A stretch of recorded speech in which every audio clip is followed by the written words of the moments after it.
Check out the cool map of New Orleans, USA. See those bold gray lines around the city? Those are levees, keeping the city safe from the red flood coming in from Lake Maurepas, Lake Salvador, and Little Lake. Without those levees, New Orleans would be in big trouble with rising sea levels. Even with the levees, the damage looks pretty bad. The Biloxi and Jean Lafitte Wildlife Preserve look like they're almost underwater on the map. New Orleans is not the only city in the US that's at risk of going underwater.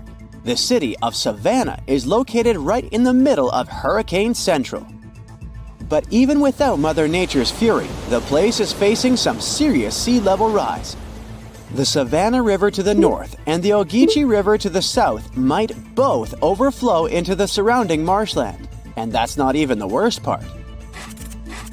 By 2050, there may be massive floods every year that will make history books look boring. Sorry to break it to you, but Miami is on the line too. The Sunshine State is shelling out around $4 billion to stop things from getting worse, especially in Miami Beach, a hotspot for tourists. As of now, over 1,200 houses are at risk of flooding. The Big Apple is also getting hit with more and more crazy floods. In November 2021, they even had their first ever flash flood emergency. But still, the city is not ready for it at all. Even the Statue of Liberty, one of the most famous spots in NYC, got messed up in Hurricane Sandy. Now with sea levels rising, Lady Liberty is in danger once again. Tabasco, Mexico is no stranger to flooding, thanks to its coastal location on the Gulf of Mexico. This low, flat state is covered in wetlands and forests and already deals with seasonal floods. But with sea levels rising, it could eventually be completely taken over by water. This would put at risk some seriously important things, like the Mayan ruins of Malpasito and Comacalco and Tabasco sauce. The sauce comes from Louisiana. Jokes aside, it's not just Tabasco. Parts of the Yucatan Peninsula and Baja California are also at risk from rising sea levels. Panama City is also in trouble. Apparently, the super trendy Casco Viejo and the swanky Costa del Este hood might get submerged in 2050, when Pedro Arias de Avila first founded it. Fun fact, it was the first European settlement on the Pacific coast. The 17th and 18th century forts on the Caribbean side are also in danger. According to Climate Central, they might get washed away by rising sea levels. Even UNESCO has had them on its risk list since 2012. Some more sad news. The Bahamas is going to be hit hard by rising sea levels. I mean, Hurricane Dorian was already a huge bummer in 2019. And now, they're saying most of Grand Bahama, Nassau, Abaco, and Spanish Wells could go underwater by 2050 due to various reasons. Amsterdam. The Netherlands is one of the Low Countries for a reason. The city and its buddies Rotterdam and Den Haag sit low and close to the North Sea. You gotta hand it to the Dutch though. They know how to handle the water and keep it at bay with high-tech flood defenses. With sea levels constantly on the rise, it looks like their impressive system of dikes, dams, barriers, levees, and floodgates is gonna get even more crucial in the future. Still, despite all the effort, some experts are afraid that the Venice of the North might go underwater by 2030. Well, this one is not something you would expect, but still. Venice is sinking by 2 millimeters every year, and the sea levels are rising. This means that the city is getting flooded more often, and it's only going to get worse because of climate change. Just like New Orleans, Venice has a flood defense system. But as the crisis gets worse, it's gonna be harder and more expensive to keep it going. Even worse, beautiful St. Mark's Basilica has already been hit hard by flooding. They tried to introduce a flood barrier system, but even that didn't work out perfectly. In 2020, the flood barrier was not used and St. Mark's Square got majorly damaged.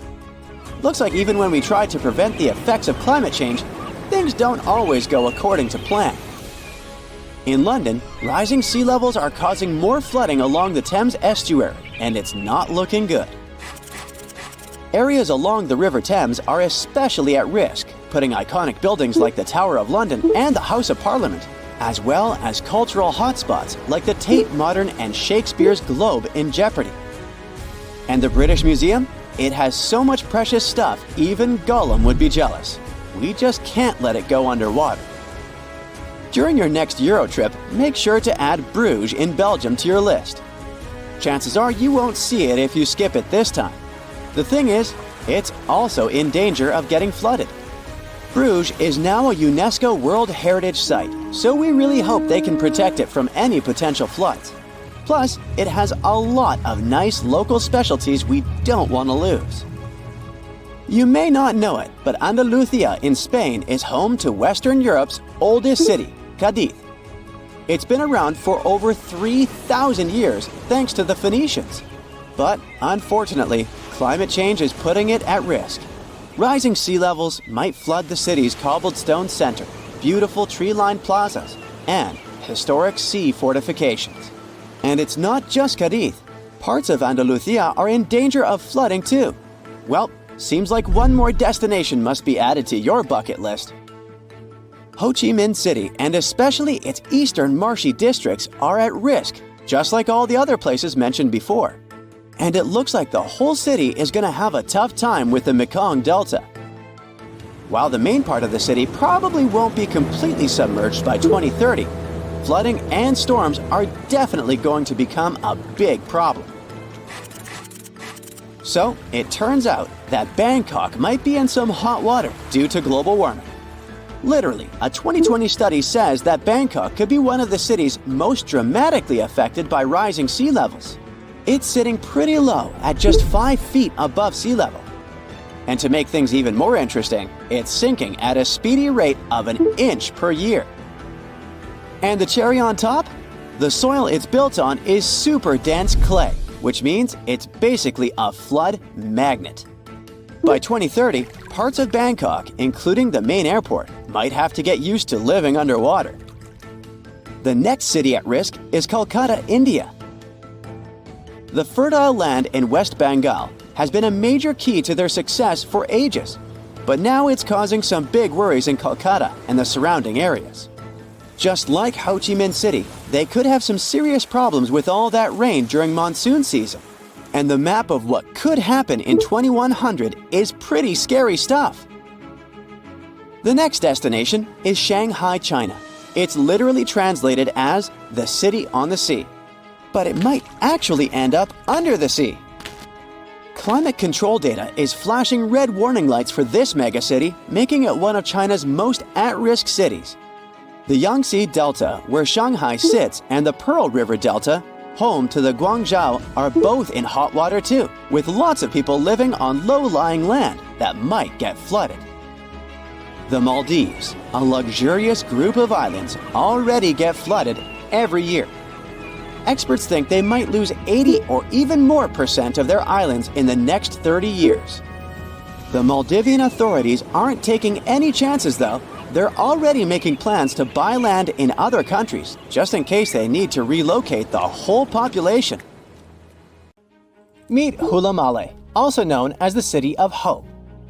This nickname makes total sense, since this artificial island is part of the Maldives' big plan to avoid being completely submerged in the near future. Hula Male was created by placing sand from the seafloor onto a submerged coral platform, and it worked.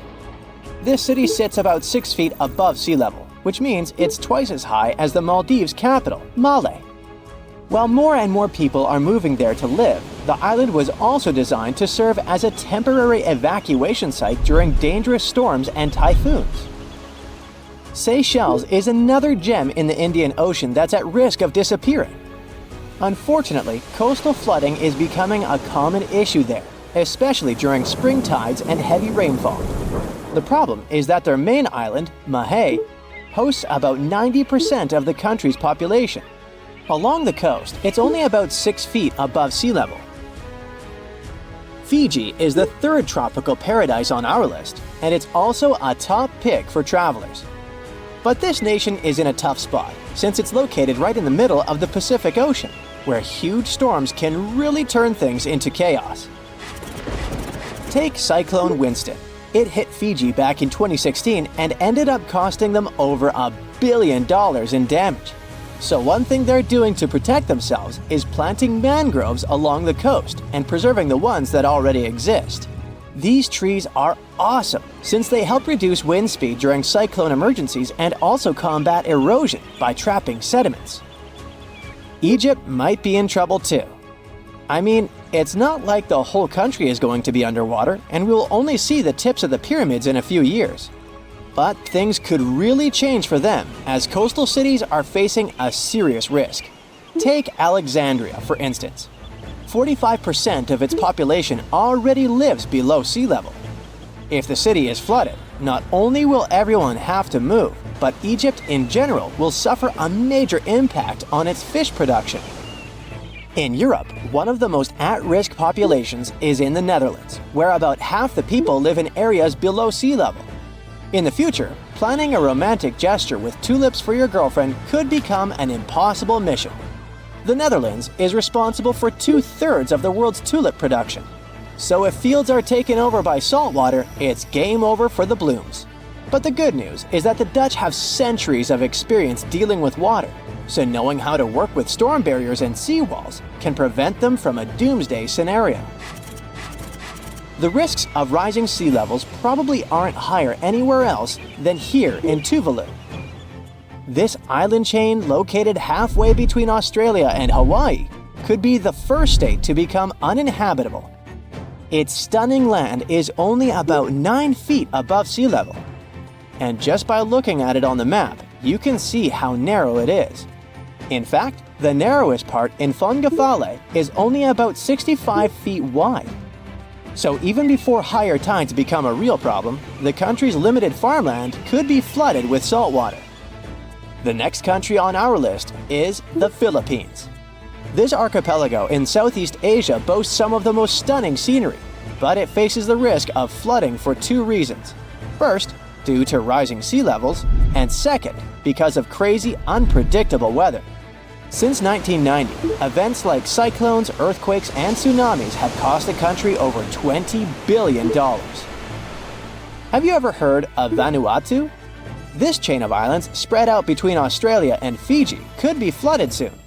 Vanuatu was one of the first Pacific nations to relocate an entire community to a safer spot. Back in 2005, residents living in risky coastal areas of the northern island of Tegua moved to higher ground. Next up, the Marshall Islands, a country located in the Central Pacific. Studies show that 40% of the buildings in the capital city, Majuro, could end up underwater in the future. But this country isn't throwing in the towel just yet. They've got a game plan. They are fortifying the infrastructures of their low-lying airport, relocating key buildings to higher ground, and putting up seawalls on rural islands. Heading south, we've got Nauru. This is actually one of the smallest countries in the world, covering just 8.1 square miles. Today, it's home to 10,000 people, but it's on the brink of becoming uninhabitable. Water levels are rising about 3 times faster there than the global average. The Buada Lagoon sparks special concern since it's the only surface freshwater resource, and it's located only 16 feet above sea level. Our next stop in the Pacific Ocean is the Republic of Palau. Rising sea levels are no joke for them either, but protecting their crops, especially taro, is a priority at this moment. About halfway between Hawaii and New Zealand lies Samoa, and this country is dealing with a unique situation. Not only is the volume of water increasing there, but their land is also sinking. You see, a couple of strong earthquakes and tsunamis hit Samoa back in 2009.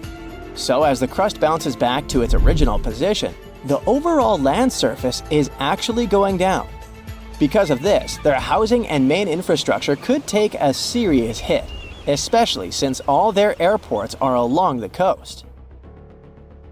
Let's head to Kiribati. This Pacific nation has a big problem with frequent flooding because most of its people and infrastructure are near the coast. Apart from the volcanic island of Banaba, none of Kiribati's land is more than 6.5 feet above the ocean. To tackle this situation and keep their population safe, they had this big idea of making a massive floating platform, kind of like the ones oil companies have. But the problem is that it would cost them a fortune, as the project is estimated to be around $2 billion. If visiting Vietnam is on your bucket list, you better hurry up. The top 10 things to do there mostly involve cruising to jaw-dropping spots like down to Ha Long Bay, also known as the Descending Dragons Bay. But by 2050, the surrounding land over there might be underwater. Another huge problem Vietnam is facing is that the main rice fields are getting salty. And if you're into Vietnamese food, you know how important rice is for them. Right now, they're especially concerned about the Mekong Delta region being vulnerable. After all, this is a highly fertile area responsible for most of Vietnam's agricultural output, with over 50% of it being, rice. This nation is really putting in the effort to adjust to this new reality. They're flushing the rice fields in the Mekong Delta with fresh water to get rid of the saltiness. Our next stop is in the Caribbean Sea. Grenada is an island country, but you may know it as the Island of Spice, since its tropical climate is just perfect for cultivating things like nutmeg, cinnamon, cloves, and ginger. Unfortunately, Grenada and its incredible fertile soil also face an uncertain future of being submerged. Let's talk about the last country on our list, the Solomon Islands. 5 islands in this archipelago have already vanished beneath the waves, and 6 others are submerged by 20%. They include the Nusa Evili Island, which was once a hotspot to go to for a picnic in the early 2000s. Even though the situation is complicated, it's important to note that more than 300 of the islands there are inhabited.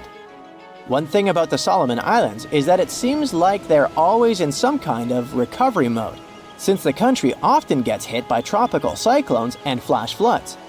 Their population is already working hard to save their homes from the rising seas by building stone walls along the coast, planting mangroves, and constructing houses in higher areas. Ever since Plato wrote about the allegory of Atlantis, humanity has been fascinated with the possibility of the discovery of a thriving underwater civilization. Fancy joining me on a trip to a few historic underwater sites? Let's see what we can find out about ancient civilizations. The first one on our list is what is being called the underwater Stonehenge. Scientists have recently discovered a mysterious pile of cairns that stretch for miles under the shimmering waters of Lake Constance at the borders of Switzerland, Germany, and Austria. Archaeologists began to explore the site back in 2015, and they haven't been able to understand yet what it was actually used for. What they do know is that there is a 12-mile line of 170 human-made stone cairns under Lake Constance. Scientists say this was most likely the result of a combined work of several villages. The cairn site was probably used for some collective purpose. The formations are huge. Some of them are several dozen feet wide. The most amazing discovery so far is that the site dates back to around 5,500 years ago. Now, what were we humans doing back then? We were living in the prime years of the so-called Stone Age. We were beginning to make artifacts from stone and use them to hunt and eat. Can you imagine what a knife and fork might have looked like back in those days? It's no coincidence that scientists call this site the underwater Stonehenge, though. Both sites are believed to have been built around the same period of time. You see, Stonehenge dates back to around 3100 BCE. Both sites carry the distinct characteristic of stone monuments built in a circle. Not to mention the fact that scientists also haven't figured out why on Earth our early ancestors would feel the need to build a monument such as Stonehenge. Well, the mystery of Lake Constance hasn't been solved yet. Who were the Neolithic people from this area? And for what purpose did they go through such an amount of work and effort to build this huge stone site? Next, we're taking you on a tour of the Ryukyu Islands just off the coast of Japan. you're diving deep down to an archaeological site. But I should warn you, the waters of the Pacific Ocean are far from smooth. It doesn't take long before you see a huge structure, thanks to the sunlight shining down on the seabed. At first, it looks like Machu Picchu's ruins located across the globe in Peru. As you approach the site, you slowly figure out its forms. A pyramid-shaped structure, arches, staircases. It's something that could have easily been a palace or a castle. Could this be a sign of human activity? What you've just seen is known today as the Yonaguni Monument. It also goes by the name of Japan's Atlantis. The entire monument is about the size of 5 soccer fields and the height of a 5-story building. Its most surprising feature is its expanse of terraces. Explorers and scientists believe that Yonaguni might be 10,000 years old. But whether it's a human-made structure or a natural formation is still under debate. For Japan's top marine geologist, Professor Masaki Kimura, Yonaguni is the heritage of a lost civilization. Kimura has dived to the bottom of the ocean to explore the ruins over 100 times over the past 10 years. According to him, there are clear signs of human activity down there. On the monument's surface, there is a triangle-shaped concave that is a historical symbol of water fountains in the region. There's also a giant turtle carved on the eastern side of the structure. And, according to Kimura, turtles have an important cultural meaning. Several pieces of stone tools have been recovered from the site. Their estimated age is around 10,000 years. However, not all scientists support this theory.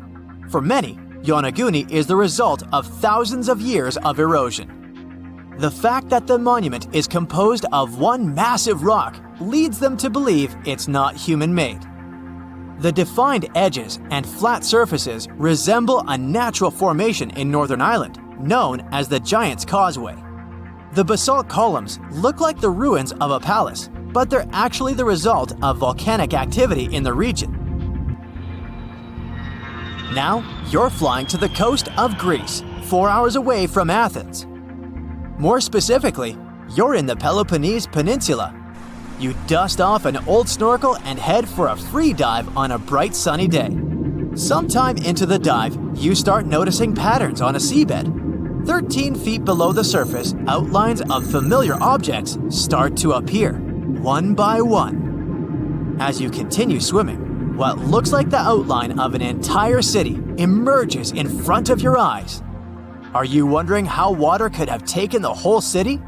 Rocks are perfectly aligned into what appears to be the foundation of a building. This is Pavlopetri, an ancient city you've probably heard about for the first time. It was discovered by Nicholas Fleming, a British oceanographer, when he was on vacation in Greece.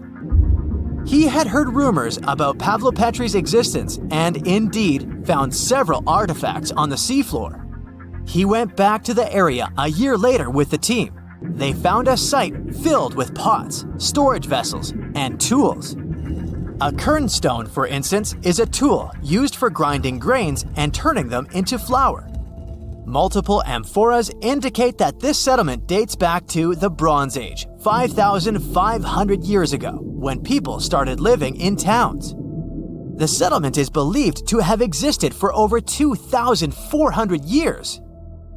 Today, Pavlopetri is considered the oldest submerged town ever discovered, and what's impressive is that it wasn't a simple village. It was a vibrant port city with stone buildings, a marketplace, streets, and even squares. The next stop on our voyage is one of today's most famous underwater cities that has been turned into an archaeological park. The city of Port Royal in Jamaica exists only below the surface, but in 1692 it was one of the wealthiest cities in the Western Hemisphere. Port Royal was the center of the British Empire at the time and an important trade city that attracted people from all over the region. It was also home to real-life pirates of the Caribbean. On the morning of June 7, 1692, the people of Port Royal met a different fate than they had probably expected. The city woke up shaking. People were thrown out of their beds by the power of a massive earthquake, ranking 7.5 on a Richter scale. One survivor said he had seen Earth opening up and swallowing the whole town. What he said could be true, as the city was mainly built on sand. The ground swallowed buildings, roads, you name it. Geysers erupted, and finally, waves as big as 10-story buildings hit the city. About 33 acres of the city disappeared under the water. Amazingly, most of its 17th century remains are still in good condition under 40 feet of water. Archaeologists have found taverns, storage rooms, kitchens, and recreational buildings used for diverse purposes. You can also see a grand lion statue, a submerged bridge, and many picturesque arches. Of course, I saved the best for last: India. Just off its coast lies another sunken marvel. A site known as the Lost City of Cambay is located in the Gulf with a similar name. It remained undiscovered until 2001, when the National Institute of Ocean Technology made a routine water assessment. With the help of sonar technology, which sends a wave sound to the bottom of the sea, they found something far beneath the surface. Images showed well-defined geometric shapes spread along a 5-mile stretch. The remains date to more than 9,500 years ago, meaning this civilization was lost at around the end of the Ice Age. Debris recovered from the site included construction material, pottery, beads, sculptures, and even bones. Scientists argue whether these artifacts are indeed from the site, but if they truly are, then the lost city of Cambay might be the oldest civilization in the world.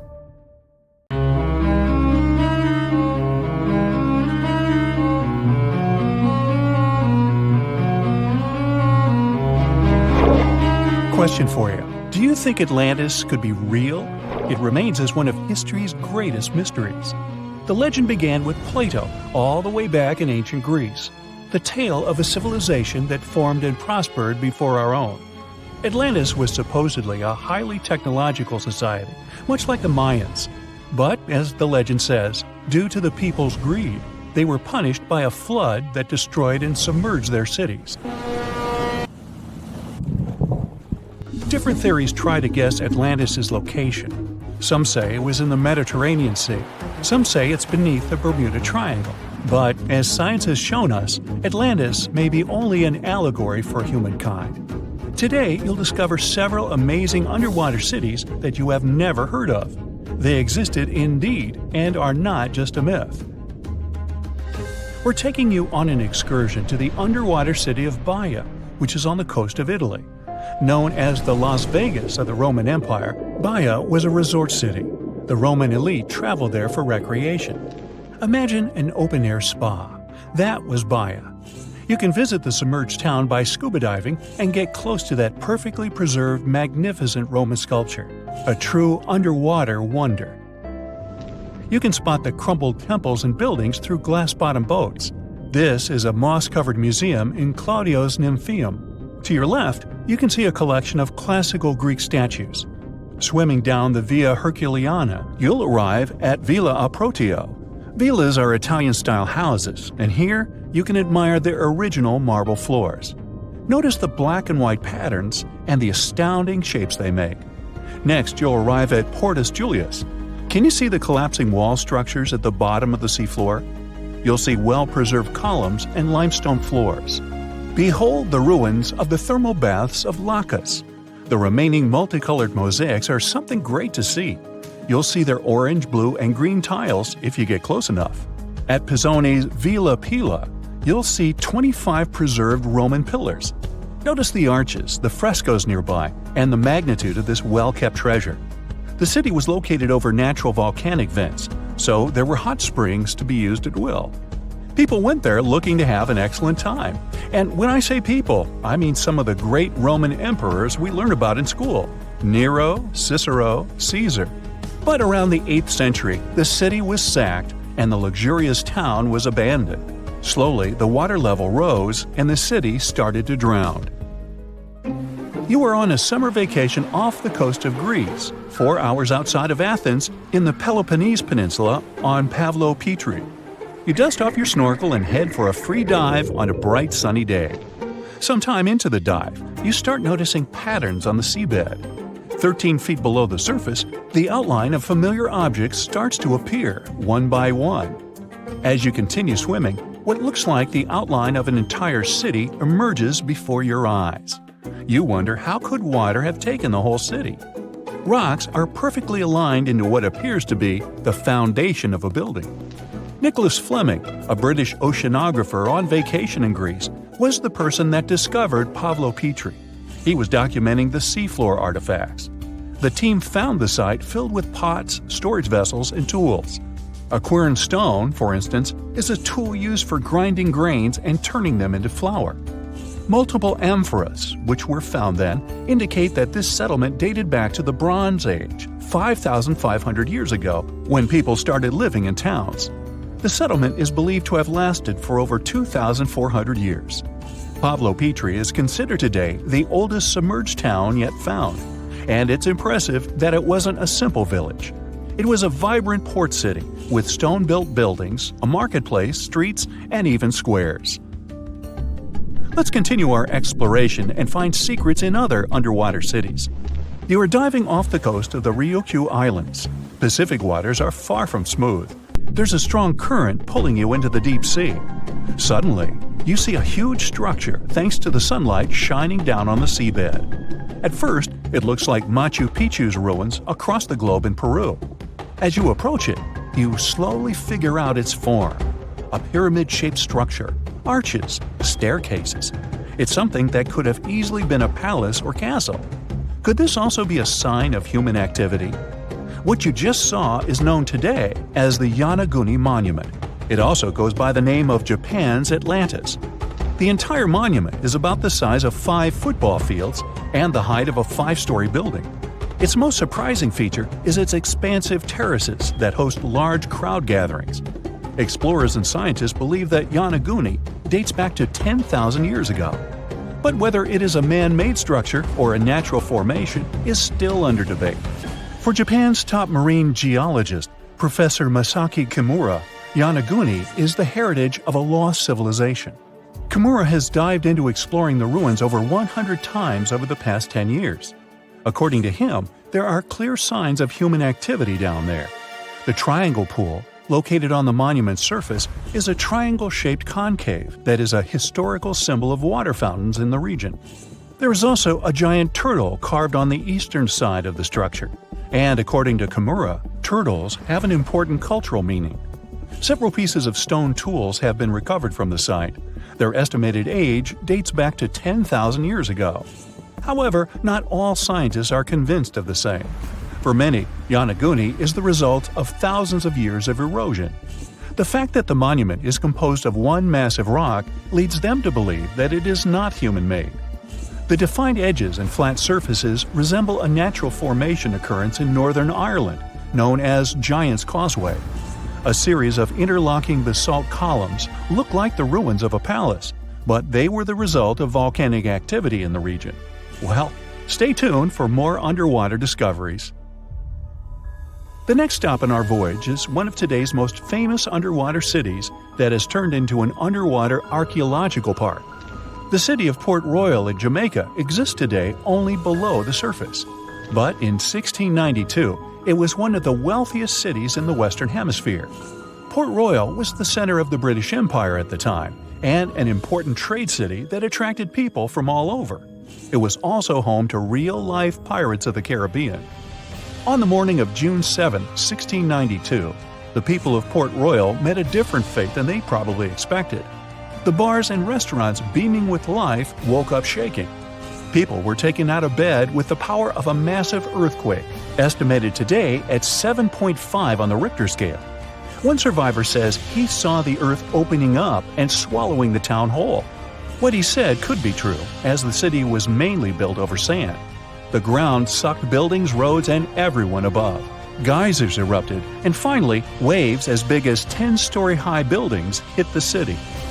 About 33 acres of the city disappeared underwater, and amazingly, Most of its 17th century remains lie in good condition under 40 feet of water.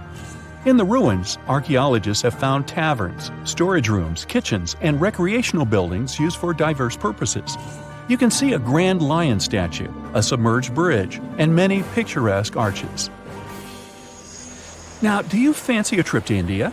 Just outside its coast lies another sunken marvel. A site known as the Lost City of Cambay is located on the Gulf of a similar name. It remained hidden until 2001, when the National Institute of Ocean Technology did a routine water assessment. With sonar technology, which sends a wave of sound to the bottom of the sea, they found something far beneath the surface. Images showed well-defined geometric shapes spread along a 5-mile stretch. The remains found dated to more than 9,500 years ago, meaning that this civilization was lost at around the end of the Ice Age. Debris recovered from the site included construction material, pottery, beads, sculptures, and even bones. Scientists argue whether these artifacts are indeed from the site, but if they truly are, then the lost city of Cambay would be the oldest civilization in the world. Now, the Mariana Trench is the deepest and probably the most enigmatic place on Earth, whatever that means. Bizarre creatures, such as deep-sea anglerfish, frilled and goblin sharks, barrel-eyed fish, hatchetfish, live in a crescent-shaped trench in the western Pacific. Just 3 people have ever descended down the Challenger Deep in the southern end of the Mariana Trench. There, at a depth of almost 11,000 feet, vents are bubbling up carbon dioxide and liquid sulfur. Mud volcanoes erupt under the pressure 1,000 times greater than at the surface. And so, it's no place I want to go. So bye! Get back in there. Alright, since you clicked, yeah, you're about to visit places no less mysterious and creepy than the Mariana Trench. Your first stop is Mexico, the Yucatan Peninsula to be precise. See those bottomless sinkholes filled with crystal clear water? It's fresh water that overlies salt water seeping from the sea. The sinkholes are called cenotes. The Mayans believe these natural wells were the gateways to the underworld. Thousands of cenotes, created by collapsed limestone bedrock, form one of the world's longest underwater cave systems. You can easily get lost in this tangled, mysterious network. Now it's time to visit the Caribbean. There, you'll get to a depth of almost 8,000 feet to see the Van Dam vent field. The hydrothermal vents fire out streams of muddy, scalding water with a temperature reaching 400 degrees Fahrenheit. That's almost enough to bake a pizza. These mounds are made of talc, a substance you can find in baby powder. The Van Dam vent field is an oasis for odd species. One of those is kind of a creepy shrimp without eyes. Instead, they're equipped with patches of light-sensitive cells on their backs. Now, you don't have to travel far away. The next enigma on your list is also in the Caribbean. Just off the coast of Belize, there is a giant sinkhole. It's also blue. Yep, that's the Great Blue Hole. The thing is about 1,000 feet across and more than 400 feet deep. Once, a long time ago, this hole was a cave until rising waters filled it, making it collapse in on itself.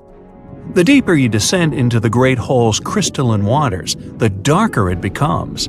You see tons of stalactite-filled caves, but don't even try to enter them unless you want to get hopelessly lost. Once you reach a depth of 50 feet, you notice the water shimmer.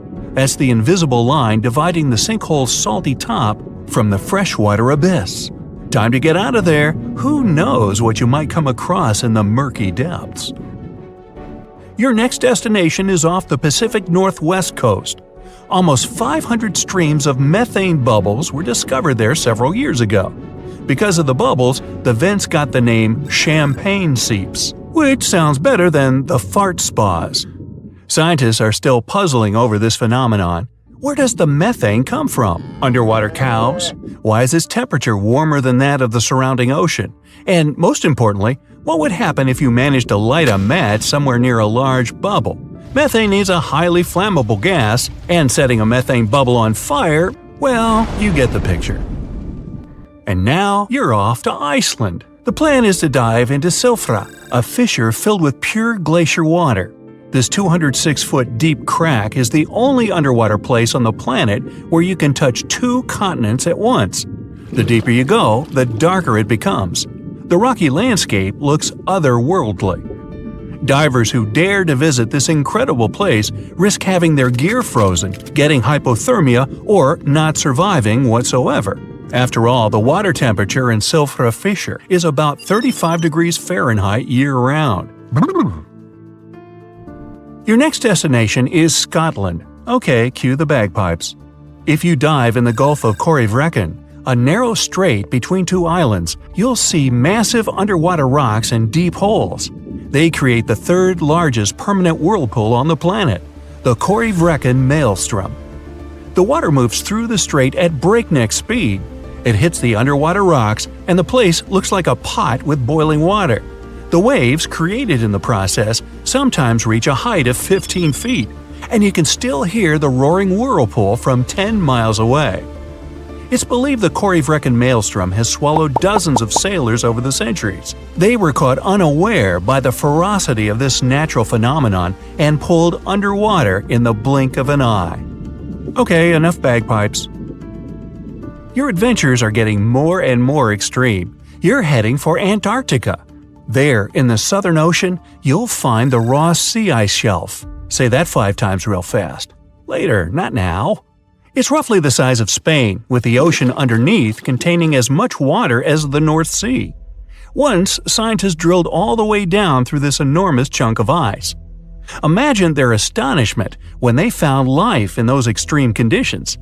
The researchers came across dozens of mysterious species not known before. The most unnerving were upside-down swimming fish and overturned sea anemones hanging in the frigid waters. Hopefully, bizarre places with a notorious reputation don't frighten you. Well, too bad, because you're about to visit the Bermuda Triangle. It's an area between Bermuda, Florida, and Puerto Rico where planes and ships seem to vanish in thin air. For the first time, this place attracted a lot of attention in 1945. That's when 5 U.S. Navy planes disappeared during training. Before radio contact was lost, the flight leader said, "We're entering white water. Nothing seems right." After that, the planes with 14 men flying them disappeared. Even scarier, a rescue plane with 13 people on board never came back as well. Some people believe the mythical city of Atlantis lies at the bottom of the triangle. They claim its inhabitants use extraterrestrial technologies to sink ships and crash airplanes. Others blame rare and unexplored natural phenomenon, for example, magnetic anomalies, or massive pockets of flammable methane gas. There we go again. Then, if a bolt of lightning ignited a giant methane bubble near a ship or a plane, this could probably make it sink without a trace, except the smell. But methane is found everywhere all over the world, and it never behaves this way. Some experts aren't sure there's a mystery to explain whatsoever. Lots of busy routes pass through this area. No wonder more ships and planes sink there than anywhere else. Now, prepare some warm clothes. You're heading for the north again. Your destination is Cape Desolation in Greenland. Nice place. In 2012, Canadian researchers were sampling the water in that area, and their equipment came back to the surface with pieces of coral attached to it. That's how a cold water coral reef was stumbled across. These unique pinkish corals can easily go without sunlight and live in strong currents 3,000 feet below the surface. Another unique spot you can't miss lies between Greenland and Siberia. The Gakko Ridge is the deepest and most remote portion of the global mid-ocean ridge system. In some places, it reaches the depth of more than 3 miles. It's only natural the darkest corners of this underwater world remain unexplored. Fascinating chemical reactions happening at the bottom of the ridge produce hot fluids rich in minerals. They spew, like freshmen at a rush party, from seafloor vents. And since these vents are isolated from the rest of the ocean, they're hot spots for bizarre creatures found nowhere else in the world. Your next stop is just off the coast of Cuba. Circular columns, paved floors, symmetrical stone structures. That's what the Cuban underwater city looks like. What happened there? Why was a large city abandoned at a depth of more than 2,000 feet? Lots of people believe those are the ruins of a long-forgotten civilization. But scientists have their doubts. They claim the lost city is nothing but a natural phenomenon that appeared about 5 million years ago.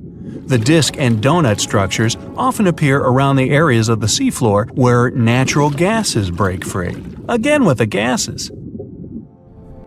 When you come to visit the Sargasso Sea in the middle of the North Atlantic Ocean, you won't find its shores. Instead, it's surrounded by powerful ocean currents. These are the same currents that turn the sea into a gigantic convention for dense brown seaweed. In the 19th century, a French ship was discovered in the Sargasso Sea. Its sails were set, but not a single crew member was on board. This mysterious disappearance made people believe the seaweed was carnivorous. The Sargasso Sea is indeed a weird place. It's always eerily calm and unnaturally warm, even though it's surrounded by the churning, freezing waters of the Atlantic Ocean. Could one of these bizarre places become a home to the largest marine predator ever, the megalodon? The giant shark's teeth, some larger than an adult man's hand, have been found pretty much all over the world. But since these creatures preferred warm, shallow waters, they lived along the coastlines of all continents except Antarctica. In other words, it'd be a waste of time to search for the giant predator in the depths of the Mariana Trench, in Greenland, or in Mexican cenotes. But then, could it choose the waters of the Caribbean to hide from the hustle and bustle of the modern world? Don't get your hopes up. There's been no proof the megalodon does exist these days. It wasn't a shy, elusive animal, and still, no one has seen this shark lurking around recently. Not even near the fart spas. The lost city of Atlantis may have actually been found. No, really. Two researchers were working in the waters off the coast of Cuba when they discovered the ruins of what looked like an ancient submerged city. That happened about 20 years ago, and yet no one really talks about it today. It's like the authorities just took the research, locked it away in some top-secret room, and decided no one else should know about it. But why? Well, I'm going to tell you. Back in 2001, Paulina Zalitsky, a marine engineer, and her husband, Paul Weinswig, were hired to explore the waters off Cuba's western coast. They had two main objectives: to search for old shipwrecks, possibly hiding treasures like gold and jewels, and to locate valuable oil and natural gas deposits deep underwater. They were using a sonar. Basically, this equipment is like a sound-based radar. It sends out sound waves underwater, and when those waves hit something, like a sunken ship, they bounce back. The system can figure out where and how far the object is just by listening to the echo. So, the couple was scanning the seafloor with this equipment more than 2,000 feet below the surface. And then, out of nowhere, they found something way more interesting than gold or oil. They found stones. Not just any stones. I'm talking huge, perfectly arranged stones. Kind of like a mini version of the pyramid at Chichen Itza. Or even better, like a bunch of tiny submerged Chichen Itzas. Yep, they saw that. Or at least, they think they did. The thing is, sonar doesn't work like a camera. It definitely doesn't record video or take actual pictures underwater. What it does do is create images using sound. And those images are usually just outlines or shapes, kind of like a blurry black and white sketch. It shows you where things are, but not exactly what they look like. And that's exactly what happened back then. The equipment started producing images of these perfectly organized stone structures, and it really looked like some kind of urban development. I mean, the site was just too organized, too symmetrical to be just random rocks. But it sounded too good to be true. I mean, this discovery could totally change everything we know about ancient civilizations on the American continent. So the scientists decided it would be too irresponsible to announce anything without finding more evidence first. And that's why they decided to go back to that same spot. This time, they sent down an underwater remotely operated vehicle to actually see what was going on beneath the sea. See? This robot was basically an underwater cameraman. And yep, it confirmed it. There was definitely something strange down there. It looked like an ancient city made of huge, smooth blocks of granite. These rocks were about 8 feet by 10 feet. Some were in pyramid shapes, others were circular. Some seemed to be deliberately cut and then stacked on top of each other, while others appeared isolated from the rest. Together, they looked like they were forming corridors and outlines of rooms. It was like finding large buildings in the middle of an underwater desert. These images were enough for Zalitsky to seal the deal. Back then, she confirmed that this amazing structure, her words, could have been a large urban center. Again, her words. Then the couple started to speculate. They said that these structures were probably built more than 6,000 years ago, which would make them older than the Great Pyramids of Egypt. It's even older than the famous Maya, the civilization that used to live in the Americas and is known for their ancient and advanced temples. The research also suggested that these structures might belong to a civilization that lived on the American continent thousands of years ago, and that we didn't even know about. This supposed civilization once thrived on a 100-mile land bridge connecting Cuba to Mexico's Yucatan Peninsula. But then, something catastrophic happened. According to their theory, the Earth's faults shifted beneath the surface, leading to a massive earthquake. Then, in the blink of an eye, the entire bridge was destroyed. The land was swallowed up by the sea and ended up at the bottom of the ocean, and this civilization disappeared. Of course, all the connections to the famous Atlantis myth got the media totally hooked on the story. News websites ran headlines like "Lost City of the Caribbean Found" and "Atlantis Found in Cuba." So, could that really be Atlantis? I mean, did they finally find the remains of this supposedly super advanced and lost civilization? Well, it's hard to say. From the start, part of the scientific community wasn't buying into the story too much. First, there's the issue of the date. Saying that this civilization existed at this spot at least 6,000 years ago just wasn't very credible. Then, some European archaeologists argued that the stones they found using sonar might just be natural limestone, not perfectly sculpted granite. And third, it was too deep.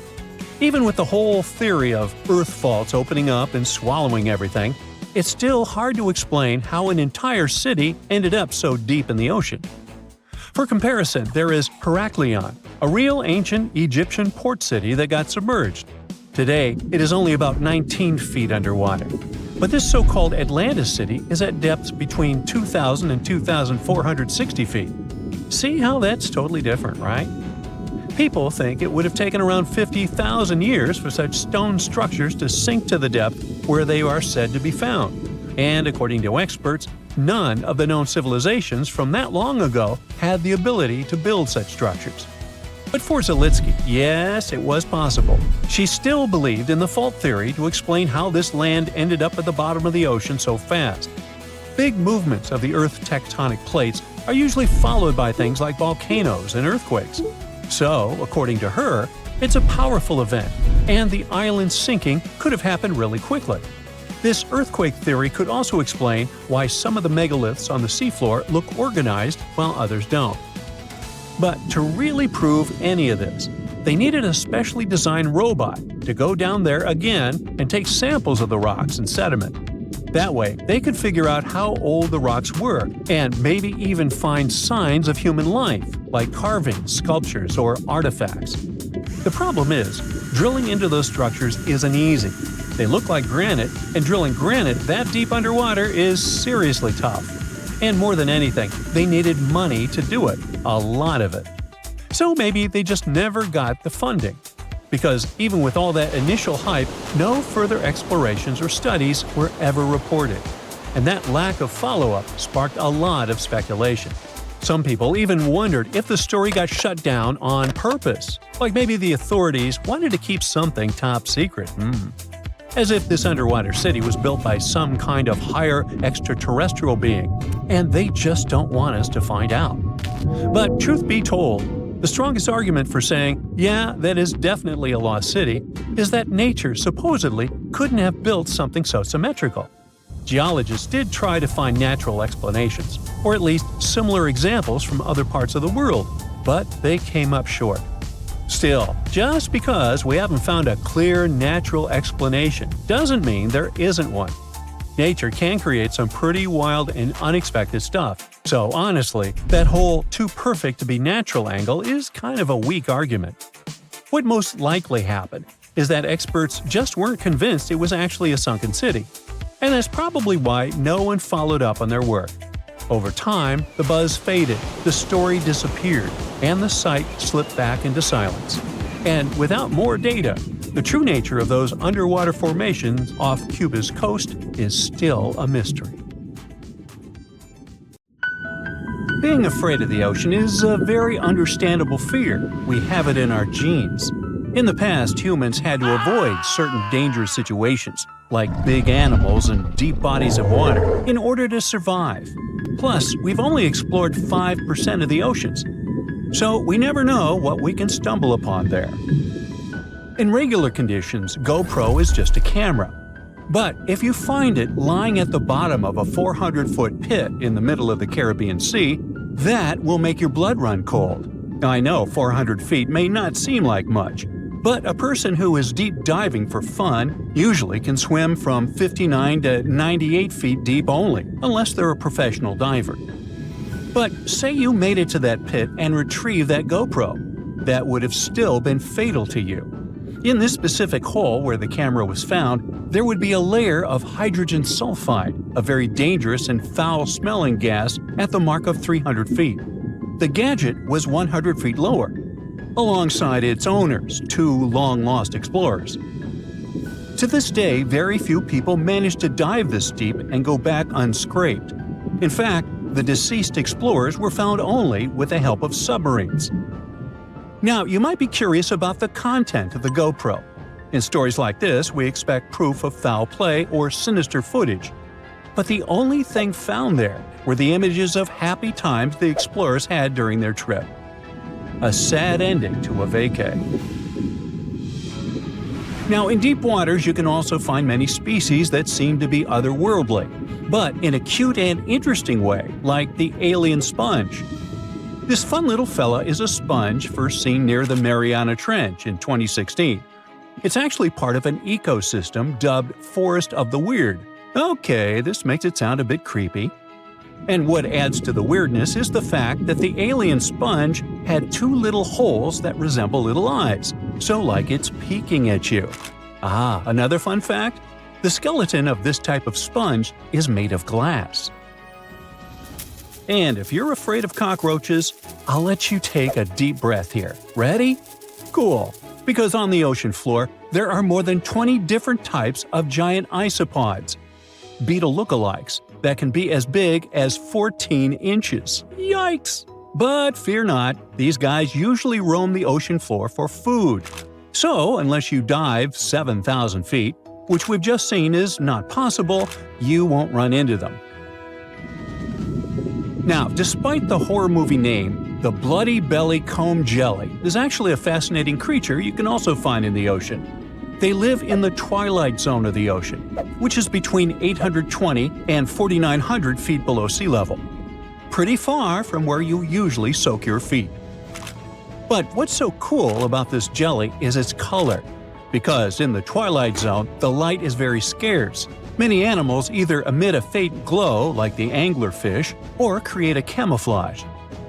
The jelly here is blood red because, in the pitch-black darkness of the ocean, other animals won't see it digesting colorful bioluminescent prey inside its stomach. Besides, the jelly has a row of combs that spark a very beautiful iridescent light. Beautiful and lethal.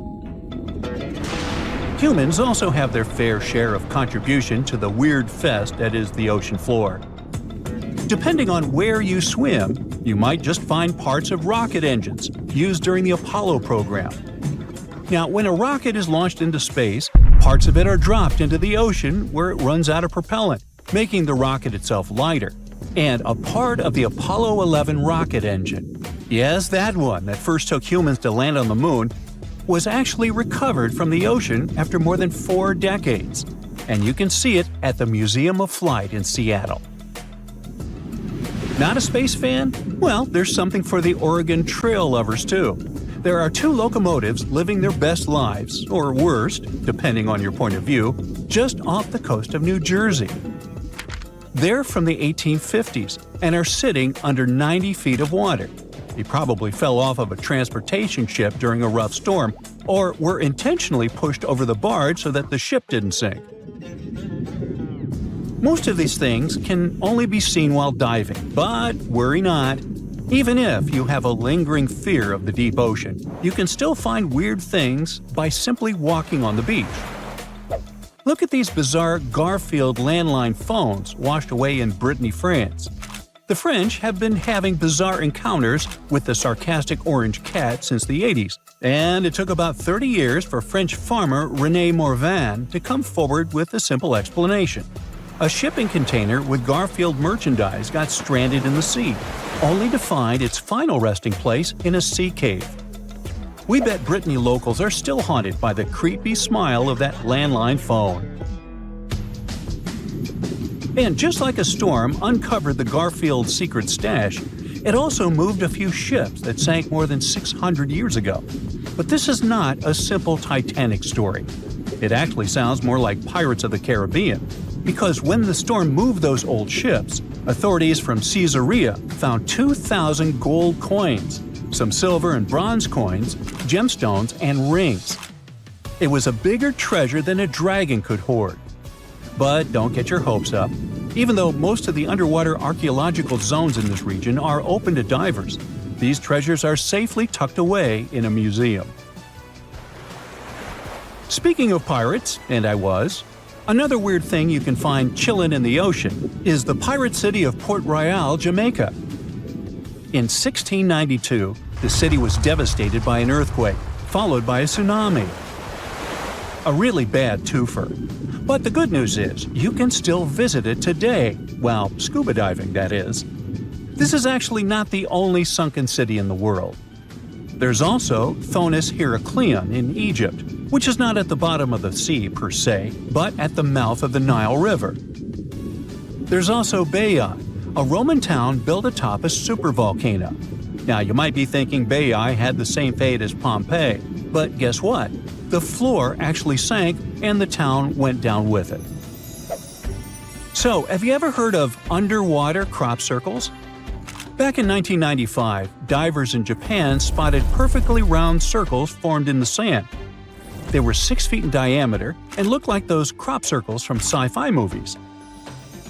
Scientists simply couldn't figure out what or who did it until they caught the culprit red-handed, a tiny male pufferfish only 4 inches long. This little guy uses its body and fins to draw circles and squiggles and decorates his creation with seashells and corals. It takes the fish about a week to do so.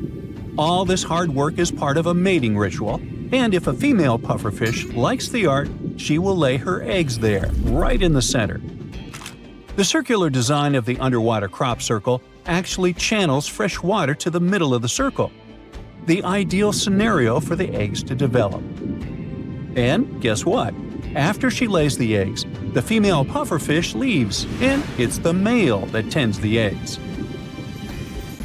But just in case fishes are not your thing, we can also offer you a cargo of rubber duckies, turtles, beavers, and frogs, 28,000 of them to be exact. These bath toys were traveling from China to the US, but much like our friend Garfield, were caught in a storm in 1992. From the North Pacific, our friendly duckies and beavers made their way to the UK by 2007. But some were bolder and traveled to Australia, Indonesia, Chile, Hawaii, and even Alaska. Now, have you ever seen a strange thing washed up by the beach? Let us know in the comments. Bye. You have about $130 million. What would you do with it? Fly into space or buy an island? There are many ways you can spend this much money, but one anonymous investor used it to build an extravagant underwater city. The project is not finished yet, and a lot of people are currently working really hard to make this crazy idea come to life. If all goes well, in the near future, living under the sea may become a reality. In the past century, there was a limestone quarry near the Welsh border in England. In the 1990s, it became flooded and turned into a lake 260 feet deep. Now, there's a large construction project going on around it. Trucks transport materials and people in overalls construct huge modules that look like giant futuristic submarines. These modules are called sentinels, and they will become the buildings of a small underwater city. Builders and engineers create durable stainless steel materials that allow these houses to withstand a depth of up to 650 feet. This is the upper limit of the twilight zone, where very little sunlight penetrates. Large squid and other creatures live in this zone. Imagine waking up in an underwater hotel room and seeing a giant squid staring at you from the dark. Or even worse, you see a huge eye watching you as you wake up. This could happen if sentinels were successfully installed in the depths of the ocean. Meanwhile, let's return to our project on a small lake. The project is called Deep. Its goal is to make life underwater as comfortable as possible. Inside living modules, builders install bedrooms, kitchens, bathrooms, and observation windows. People will access them using small submarines. However, it's not as simple as calling a taxi. To live underwater, you need to train under the guidance of experienced instructors to test yourself in underwater life simulators. The cost of living there will likely be expensive, but it's worth it. At least you will be well fed. A chef will develop a special menu, and all food will be stored in vacuum-sealed bags to preserve its flavor and nutrients. It all sounds great, but there's a question. Who is financing this project? No one knows the answer. Deep is funded by a secret investor who has already spent more than $100 million. Interestingly, this is not the first attempt to create an underwater dwelling. For example, Jacques-Yves Cousteau, a famous diver-explorer, first created the Conshelf 1 underwater house in 1962. This was a steel cylinder located at a depth of 30 feet, where 2 divers lived for a week. In 1970, several women also spent 14 days underwater in the Caribbean Sea at a depth of 50 feet. The aim of that project was to study human psychology in a cramped environment, similar to that of a spaceship. Unsurprisingly, that project was partly funded by NASA. Okay, we have windows overlooking marine life, delicious food, underwater parties, and solitude away from civilization. All these things sound cool, but if we put aside the fun part for a moment, is there any real benefit to it? Oh yeah, ocean exploration. Many marine biologists believe that the best way to explore the ocean is from within. Diving doesn't help much since divers are limited by time and body needs. They can stay underwater for only about an hour and a half at a time. Underwater cities could allow us to live underwater for months. But the most important thing is long-term observation of marine life in its natural habitat. In the mid-1990s, a group of researchers wanted to study the development and nutrition of corals. They brought them to the lab for testing and found out that corals reacted differently to tests in artificial environments than in the ocean. Their behavior in a laboratory setting was different from their behavior in the wild. Underwater cities could also provide work for archaeologists who study the remains of ships that have sunk throughout history. Plus, such cities could help protect us from future disasters. In the event of a catastrophe like an earthquake, tsunami, or volcanic eruption, scientists and engineers could build water-based shelters like the Sub-Biosphere 2 project to provide refuge for people. These circular structures could sink into the ocean and give shelter for up to 50 or 100 people, allowing them to wait out the disaster from a safe distance. Underwater cities could be an excellent solution to overpopulation, but there are some downsides. We already pollute the world's oceans, and what if we literally lived inside them? It's one thing to use labs to study marine life, but it's another to build hotels for vacationers. One such hotel, called the Water Discus, is a building at a depth of no more than 32 feet. It will have 21 rooms and a restaurant with coral reef views. While the conditions seem comfortable, some experts worry that staying there for long periods could be harmful because of the lack of sunlight. Nevertheless, it would be interesting to stay there for a week and see how it feels. The most challenging aspect of creating such laboratories, hotels, and bunkers is ensuring a reliable life support and safety system. It's crucial that the air, humidity, and temperature be as comfortable as possible for people to live in these structures. However, this requires a significant amount of energy.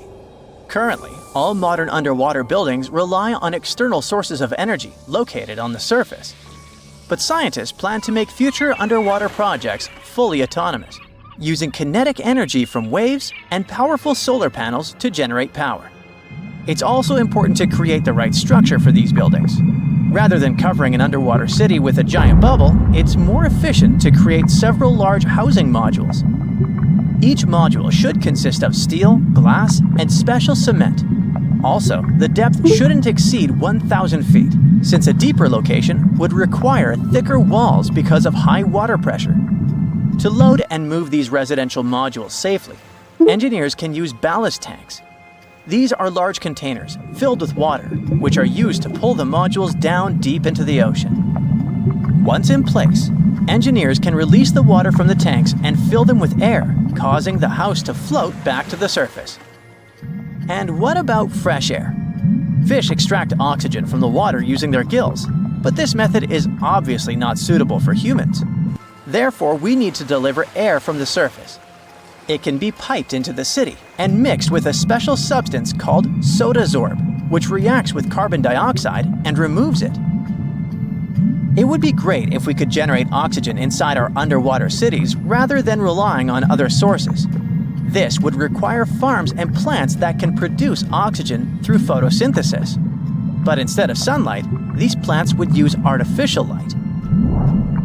If we talk about complete autonomy, people could get food from the water at any moment, put on scuba gear, a mask, and an oxygen tank, and leave the hotel through an airlock. Use harpoons and fishing nets to catch dinner. Remember to check your oxygen reserves and don't swim for too long. Frying fish in a pan won't work because of strong odors. In an underwater dwelling, air is static like in an airplane cabin, so odors become stronger. Maybe in the future, engineers will create a dedicated cooking area, but for now, you'll have to rely on canned and dehydrated food. If you get bored, go for an underwater walk. Instead of carrying oxygen tanks, use hollow tubes connecting your mask to an air source inside your home. But don't forget that you can't go too far because the length of the tube is limited. Air, food, safe construction. What else? Drinking water. In the future, scientists may create filters in these hotels that desalinate salt water. This water can be extracted from the condensation inside the hotel, as well as from human secretions. Don't be surprised. Astronauts, for example, have been using special technology to filter their liquids and turn them into drinking water for a long time. You know what? The Netherlands deserves a resilience Nobel, and I can prove it. Exhibit A. About a quarter of the country is below sea level, and half of it sits just 3 feet above. The highest point down south only reaches about 1,000 feet. That's like the height of the Eiffel Tower. Exhibit B.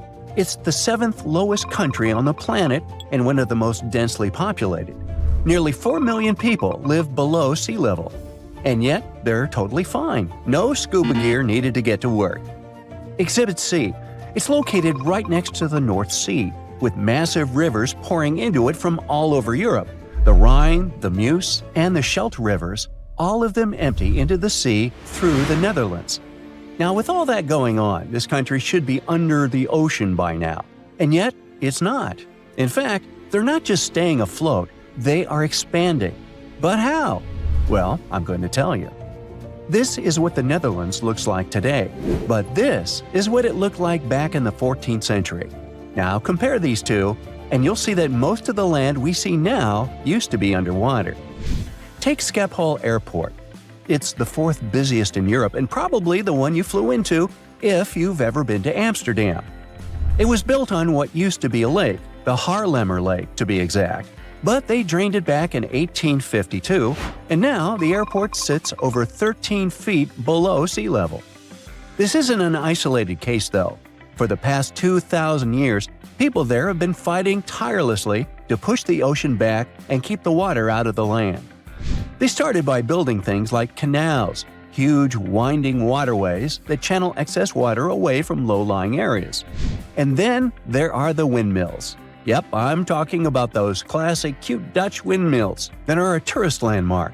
But they're not just for pictures. These things actually use wind power to pump water out during heavy rains or floods, sending it into the right channels where it can be safely drained. Most people in the Netherlands also depend on dikes to keep the water at bay. These massive barriers act like the country's giant walls, stopping water from flooding into the land.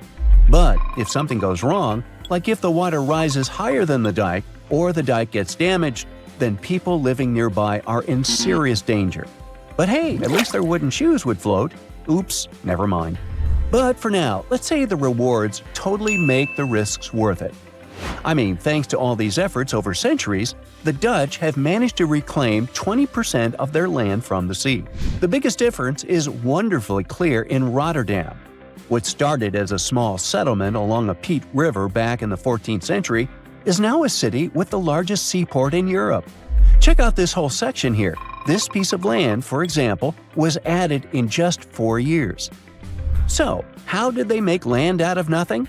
Well, in this case, they used these huge dredging ships, the same kind they used to build those insane Palm Islands in Dubai. These ships suck up sand from the ocean floor like a giant vacuum cleaner and then spray it onto certain areas to create new land.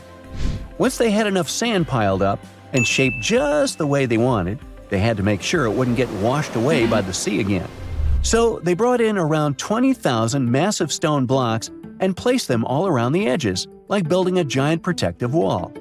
No doubt the Netherlands is one of Europe's most innovative countries when it comes to tackling rising waters.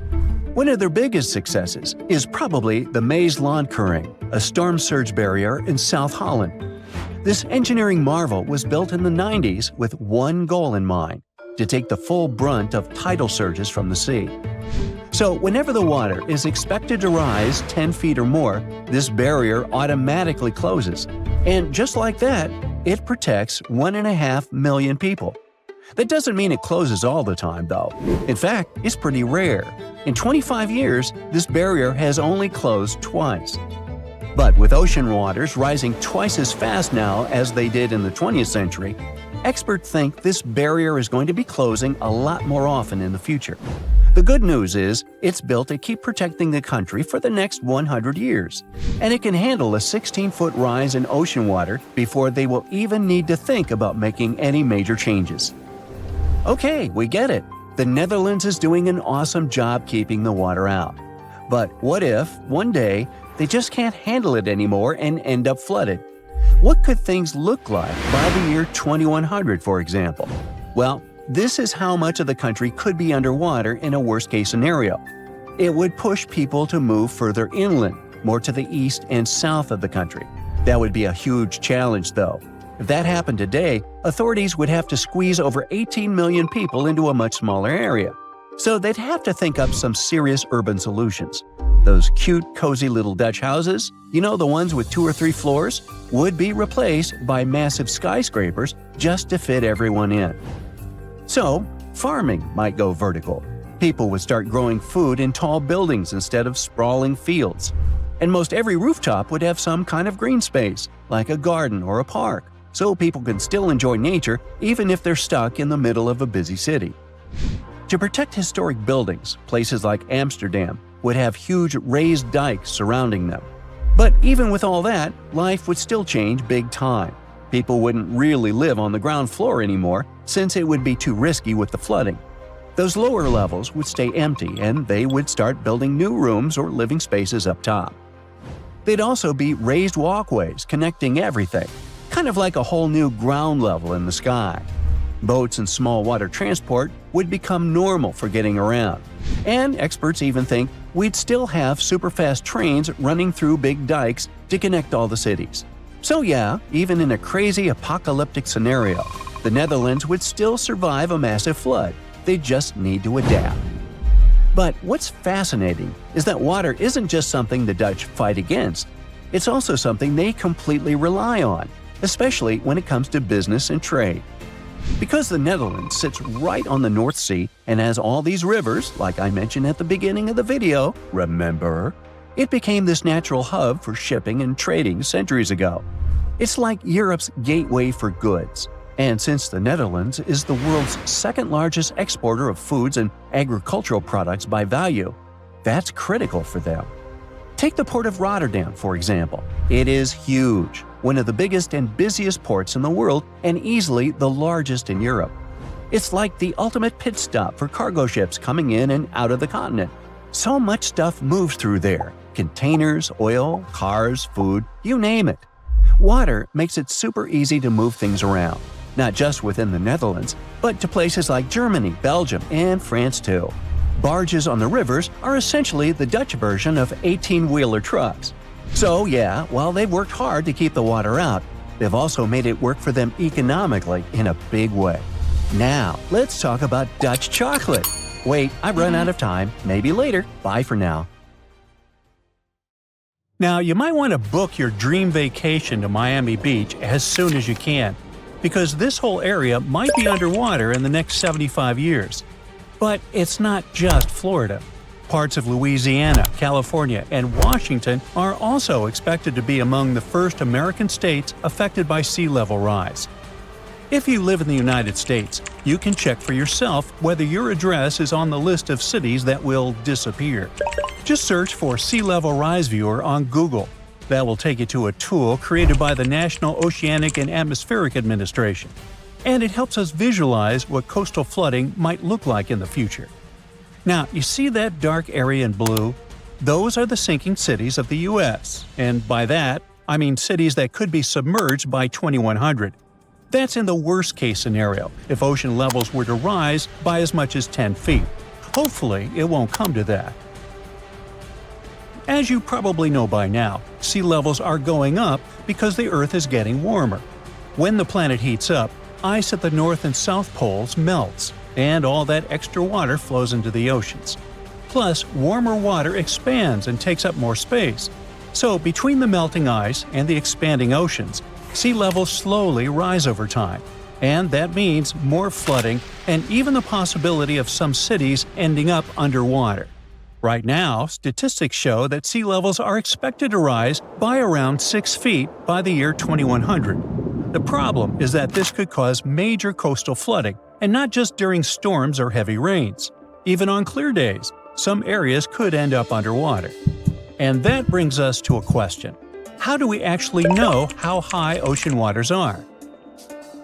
These days, experts can measure sea level with incredible accuracy, thanks to satellite altimeters. That's basically a special type of radar that measures how high something is. It figures out the height of the ocean by timing how long it takes for a radar pulse to travel from the satellite down to the surface of the sea and then bounce back. When scientists combine that data with the satellite's exact location, they can map even the tiniest changes in sea level all over the world. Right now, coastal flooding predictions are showing us something serious.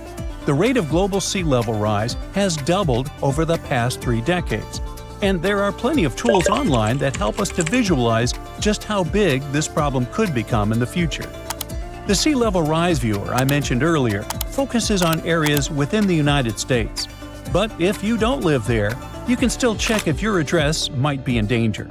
Just look up the interactive map from Climate Central.